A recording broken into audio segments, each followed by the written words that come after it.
You sure could have. I could have brought my mama. I was Baby, every time. You know what I mean? Because a lot of times people just are focused on that was really when we had our old spot, that was the difference between us and our partners. We both had good ways of doing stuff, but like they're young. And I say all the time, like I was telling them, we used to be mad about stuff. I said, bro, you give a club to 3 22-year-olds, what you think will happen? Yeah. You know what I mean? Yeah. So their shit was more like, yo, we gonna turn up, we gonna get the liquor, but we were more interested in trying to curate certain kind of events and stuff like that. But I think the more common thing and the easier thing to lean on most times is, yo, we just going to turn up. It's harder to curate those events. Yeah, it's really hard. But to me, that's how you pull in people who actually want to come back. Absolutely. And you build a real community. Yeah, like I when I tell you, I be in my mom and my daddy face, like, Ma, what you doing? Like, Daddy, what you doing? Like, I call my mother, get on my parents' nerves. I love being around my family. As stressful as they make me, because they going to watch this podcast, both sides of the family, Wards and Santafuls. Yeah. Stress me out, but I love being around my family. And so the reason that this tour is called Family Reunion is to pay homage to the first 2 shows that I did. My mom did the decorating. My dad set up the tech. He did all the like PA stuff. I got pictures of my dad like setting up the microphones and stuff at my very first show. Yeah. My cousins were my models. My homegirl, she was one of the first designers that we highlighted. Yeah. My homegirl, she was the makeup artist that we spotlighted for the second show. So it's just like I had my family, and then even if they weren't in the show, my whole family bought tickets. Yeah. My Aunt Ruth, she stayed buying tickets to all of my events. She was front and center at both shows, and she was like, "Oh, I'm gonna bring Kristen and all the other cousins and everything." She was buying family tickets and everything.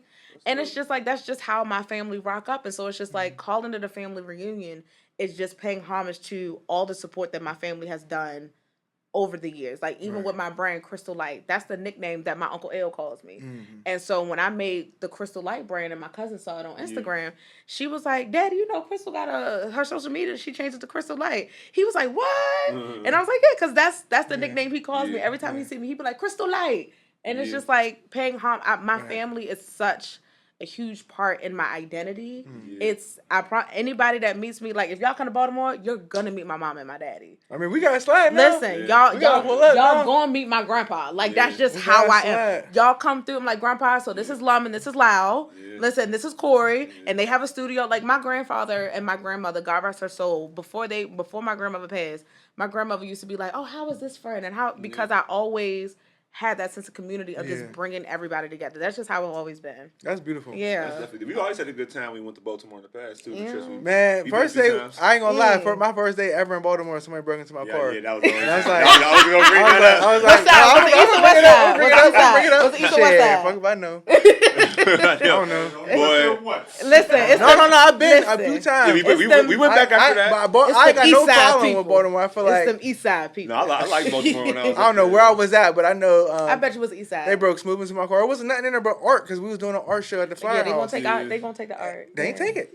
They ain't take it. They ain't take the art. There was mad valuable they stuff tossed they the left. car. I don't know what they was looking for. Bills everywhere. Nigga, take some of these bills. No, they ain't gonna take the bill. They ain't gonna take no bill. Take a bill. Nah, they probably opened it was like, that's a bill. Right, take a bill. Go ahead and take all the bills. Nah, they don't want that responsibility. But we had a good time, and then I've been back several times. Like I took students there for, just going to the aquarium and just kind of like museums and stuff. Listen, we can do a Baltimore trip. I would love to pull up to Baltimore, and even if you wanted to like do some live potting or maybe something, like let us know. We can figure something out. Don't tempt me with a good time.